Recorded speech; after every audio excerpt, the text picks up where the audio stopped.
सबसे पहले मैं अपने पूर्वज भगवानों के भगवान महाराज गुरुराज प्रसाद जी के चरणों में श्रद्धासुमन पुष्प अर्पित करते हुए और आज के कार्यक्रम में आए हुए सभी नौजवान साथी, पिता तुल्य बुजुर्ग, माता एवं बहनें, मैं आप सभी लोगों को तहे दिल से हार्दिक वंदन अभिनंदन और वंदन करता हूँ।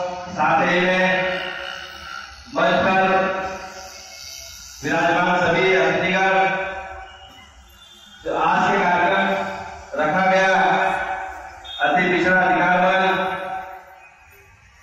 हमने सभी को कहा कि मैं कुछ समाज के लिए करना चाहता हूं और जो आज सभी संगठनों ने यहाँ पर उपस्थिति दर्ज कराई है, मुझे नहीं लगता कि मैंने मुंबई में अब तक के किसी कार्यक्रम में इतने सभी मुंबई के समाज के सभी तमाम संगठनों के लोग एक मंच पर आए हों। ये पहली बार ऐसा हो रहा है। मैं चाहूंगा कि जोरदार तालियों के साथ में अतिथिगण का स्वागत और सम्मान होना चाहिए। साथियों, मैं कुछ थोड़ा सा पहले ललन जी के बारे में बोलना चाहूंगा, माननीय ललन जी के बारे में, कि यहाँ पर भिवंडी की टीम आई हुई है और आज लगभग 17-18 साल पहले की बात है।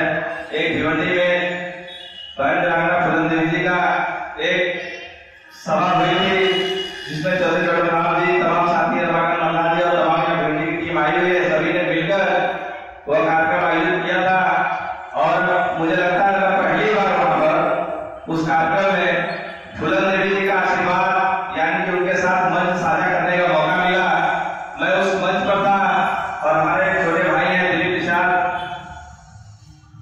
वो एकलव्य बने थे उस मंच पे और फुलन देवी जी ने उनका पैर नहीं छुआ, उनको आशीर्वाद दिया और आज वो जब लड़का एकलव्य बना था, आशीर्वाद दिया फुलन देवी जी ने, आज वो लड़का शिक्षा लेकर सेंट्रल गवर्नमेंट की नौकरी कर रहा है।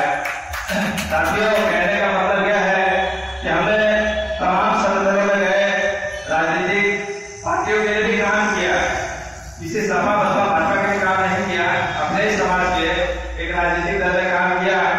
लेकिन काम करने के 3 से 4 वर्षों के बाद हमने देखा कि ये समाज जो सिर्फ अपने वोट का अधिकार नहीं पहचान पा रहा है कि मेरे वोट का मतलब क्या है।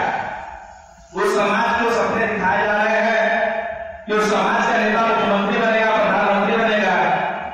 ये बताइए, जिस समाज के लोगों को अपने वोट का अधिकार ही नहीं पता है, क्या वो समाज का नेता कभी मुख्यमंत्री प्रधानमंत्री बन सकता है? बोले भाई, जोर सुनिए। साथियों, आज समाज में अगर वाकई में जरूरत है तो वो आरक्षण की जरूरत है और यह आरक्षण से हम दूर भाग रहे हैं। हमारे लोगों को ये पता नहीं है कि आरक्षण क्या है। आरक्षण की बात जब आती है तो लोग, पढ़े लिखे लोग, हमारे समाज के लोग कहते हैं कि अरे पढ़ो लिखो, कॉम्पिटिशन लो और आगे बढ़ो। लेकिन वाकई आरक्षण क्यों हमारे लिए जरूरी क्यों है, हम क्यों मांग कर रहे हैं, ये हमें जानना बहुत जरूरी है। इस देश में मैं पूरा इतिहास में नहीं जाऊंगा, बहुत समय कम है, थोड़े में आऊंगा। इस देश में जब अंग्रेजों का शासन काल था, ब्रिटिश गवर्नमेंट की सरकार थी, ब्रिटिश इंडिया कहा जाता था हिंदुस्तान, उस समय बैरक छावनी हुआ करती थी अंग्रेजों की कलकत्ता में और यही अंग्रेज हमारे देश का सारा धन खजाना सब कुछ लूट कर लेके जा रहे थे विदेश। उस समय की घटना है। इस अंग्रेजों से लड़ने के लिए हमारे समाज को, हमारे देश को इस अंग्रेजों से छुटकारा पाने के लिए बिरसा मुंडा जैसे आदिवासी नेता, बिरसा मुंडा, जुगना साहनी और एक इतिहासकार हमारे समाधान निषाद, रोशन निषाद, जो आज की अगर स्थिति में देखा जाए कानपुर में सती चौरा घाट पर आज जो उनकी स्मारक बनी हुई है, वह स्मारक यह निशानी है। ये कहा जाता है इतिहासों में कि समाधान निषाद, रोशन निषाद ने अंग्रेजों को 3,500 अंग्रेजों के पानी में लोगों को मारने का काम किया। उन्होंने जब हमारे लोगों ने अंग्रेजों को मारना शुरू किया, तभी अंग्रेजों में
फिर ये कानून बनाया गया। जैसे आज देखा होगा आपने, घाटों पर वसूली होती है, नदी पार करने के लिए नाव से जब पार होते हैं तो घाटों पर वसूली होती है ना। वो पहले कानून बनाकर वो घाट वसूली बंद कराया, यानी कि किसानों का जो रोटी का एक जरिया था फेरी यानी कि घाट पर वसूली का, वो भी जो धंधा उनका बंद कराया। फिर दूसरा कानून बनाया, दूसरा कानून फिशरी यानी कि मछली मारना, मछली पकड़ना। हमारे लोग तब भी मछली पकड़ने और मछली मारने का काम करते थे और आज भी मछली पकड़ने और मछली मारने का काम करते हैं। साथियों, फिशरी कानून बनाकर हमारे लोगों को मछली पकड़ने से भी दूर रखा, बेदर किया। उसके बाद तीसरा कानून बनाया, माइनिंग मतलब खदान, जहाँ व्यवहार तांबा, बालू, खनन, पत्थर, जो माइनिंग एक्ट का कारोबार था, हमारा पूर्वज का व्यवसाय था, उसको भी बंद कराया। फिर हमारे लोगों ने जंगल में लकड़ी काटने का काम शुरू कर दिए, अपने पेट पालने का काम, लकड़ी काटकर अपने बच्चों का पेट पालने का काम शुरू किए। तो फॉरेस्ट एक्ट लगाकर, जंगल में फॉरेस्ट एक्ट लगाकर उससे भी हम लोग को विहीन कर दिया, जंगल से भी हमको भगा दिया कानून बनाकर। उसके बाद मेरे साथियों, जब इससे भी हाथ नहीं मारे लोग, तो लास्ट हमारे पर क्रिमिनल ट्राइब्स एक्ट लगाकर जन्मजात अपराधी हमारे ऊपर क्रिमिनल ट्राइब्स एक्ट। देश आजाद होने के बाद भी, देश आजाद हुआ 1947-1952 के बाद हमारे लोग जेल में बंद थे। जब सरदार वल्लभ भाई पटेल पहली बार प्रधानमंत्री बने तो उन्होंने जब कागजात सारे बनाए तो देखा कि एक ऐसी जाति है, एक ऐसी जाति है जो आज भी जेल में बंद है, जिनको क्रिमिनल ट्राइब्स एक्ट कहा जाता है। साथियों, हम लोग को हमारे जो पुश्तैनी मछली पकड़ना, जंगल में लकड़ी काटना, खदान का काम, सारे जो हमारे पूर्वज के धंधे थे सब हमसे छीन लिया गया और हमारे पास कुछ नहीं बचा, हमारे पास कुछ नहीं बचा। तब यही आरक्षण जो आज दिया गया है, वो आरक्षण का मतलब है प्रतिनिधित्व। किसी को मतलब आगे मौका देना, उसको प्रतिनिधित्व दिया गया कि आरक्षण देकर उसको बसाया जाए, पुनः से उसको खड़ा किया जाए, यही आरक्षण है। और हमारे लोगों को आरक्षण दिया गया, लेकिन ये आरक्षण का लाभ देते देते 1971 में वीपी सिंह जो है मंडल आयोग था, और वीपी सिंह मंडल आयोग ने हम लोग को उठाकर ओबीसी में डाला, जो कि ओबीसी की जनसंख्या उस समय देश की 52% थी और हम लोग को 27% जो आरक्षण दिया गया ओबीसी में, और हम लोग के साथ धोखा किया गया। आज उत्तर प्रदेश में अगर एससी को 22% आरक्षण है उनकी जनसंख्या के अनुपात पर, और एसटी को 7.5% पहले था, 2.5% है, सही बात है। एसटी को 2% है, आज एसटी को 2% है आदिवासी, यानी कि उनकी जनसंख्या का आधार पर, अनुपात पर उनको आरक्षण दिया जा रहा है। तो हमारी जब जनसंख्या उत्तर प्रदेश में अगर 52% है, तो क्या हम लोग को आरक्षण 52% नहीं मिलना चाहिए? 52% आरक्षण मिलना चाहिए ना। हमको 27% आरक्षण दिया जा रहा है, इसका मतलब हमारे साथ धोखा हो रहा है। हमारे साथ धोखा हो रहा है कि नहीं हो रहा? तो मुझे लगता है कि इसकी लड़ाई लड़ने की जरूरत है साथियों। अगर हमारे समाज को आने वाले समय में अगर 5 से 10 सालों के अंदर अगर आरक्षण नहीं मिला तो समाज ऐसे धरातल ले जाएगा कि फिर दोबारा कभी उठने का काम नहीं करेगा। शासन सत्ता राजनीति में भागीदारी हम बाद में लेंगे, पहले हम जमीन पर हमारे समाज के, हमारे युवा वर्ग को पहले शिक्षित करने का अभियान चला है। हम लोग चाहते हैं कि समाज पहले शिक्षित हो, फिर संगठित हो, फिर संघर्ष करे, ये 3 स्टेप पार करें। साथियों, आज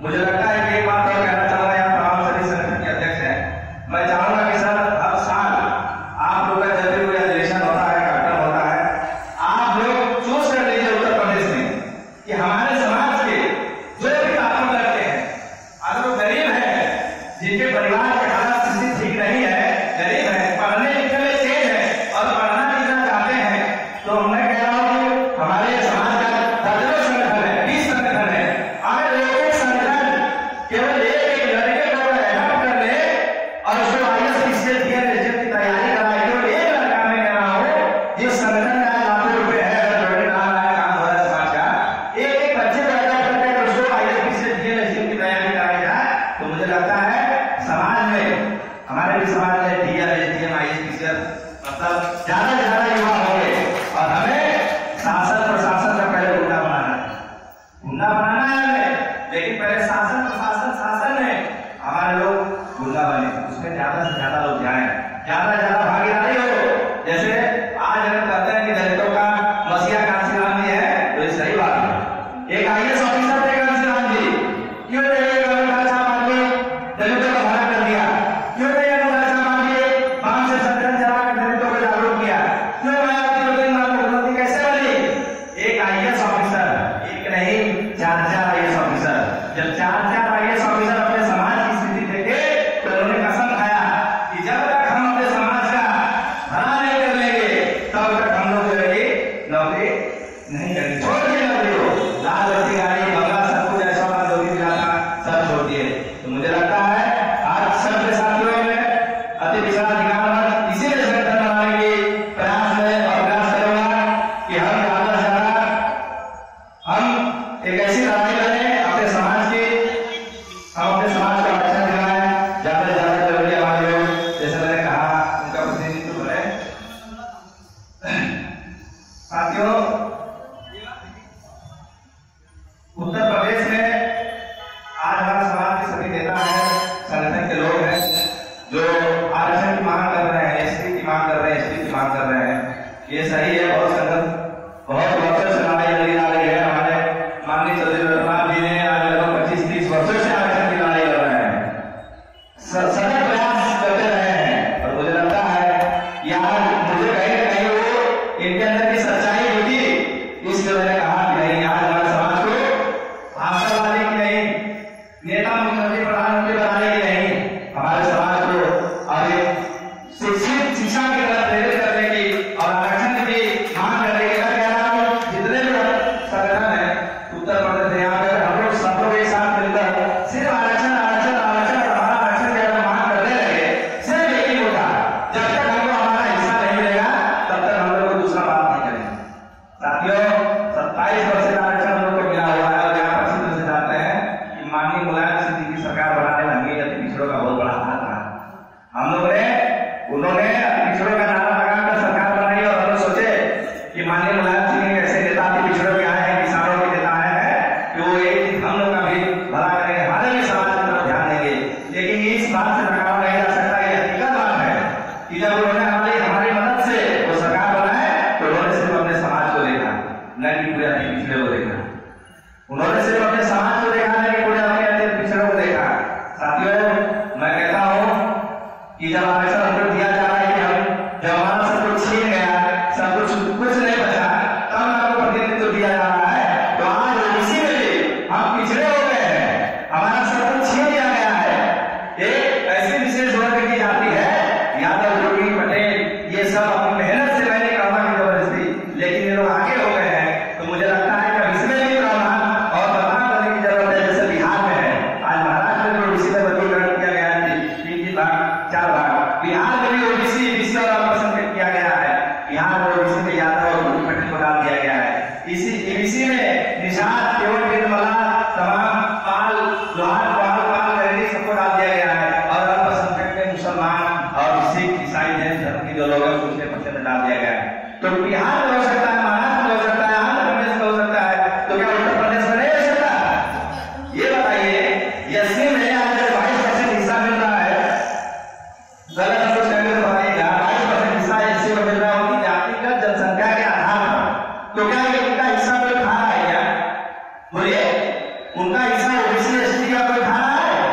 कोई नहीं खा रहा है, उनका हिस्सा कोई नहीं खा रहा है। तो हम कह रहे हैं कि अगर हम लोग ओबीसी में अपनी मांग अलग कर लें, ओबीसी के बाद ईबीसी जो वर्गीकरण कर ले, हम भी हमारी जनसंख्या के आधार पर 15% का हमारा 15% हिस्सा अलग करो, तो क्या ये गलत होगा? बोलिए, अरे हमारे लोग हम कह रहे हैं बम्बई में, आज कलकत्ता, दिल्ली, बम्बई, बेंगलोर में जाकर हमारे लोग इतनी मेहनत कर रहे हैं, मेहनत से कमा कर पैसा अपने गाँव भेज रहे हैं, अपने परिवार में भेज रहे हैं कि हमारा बच्चा पढ़ लिखे और बाहर बने, आगे बढ़े। लेकिन ग्रेजुएशन तक कर लेता है, पूरे कर लेता है, ग्रेजुएशन के बाद जब उसके भविष्य वाली जब वो भर्ती में जाता है, कहीं और जाता है, तो जो मजबूत तबका है वो मजबूत तबका पूरा ले लेता है। कहने का मतलब यह है कि अगर एक टोकरी में हम चना भर दें और उसमें एक मजबूत घोड़े को छोड़ के खाने के लिए, और उसी में दुबला, पतला, कमजोर घोड़े को भी खाने के लिए उसमें अगर छोड़ दें, तो जाहिर सी बात है सारा मजबूत घोड़ा जो है खा जाए।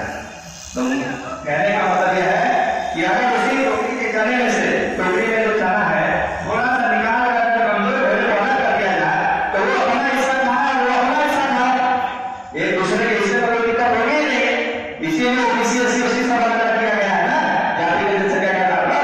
तो हम आज पहले पिछड़ा अधिकार दिवस के माध्यम से आगे संघर्ष करेंगे कि ओबीसी में हमारा 15% जो हिस्सा है, हमारा हिस्सा अलग, हमारे लोगों का, हमारे भाइयों का वो हिस्सा अलग कीजिए।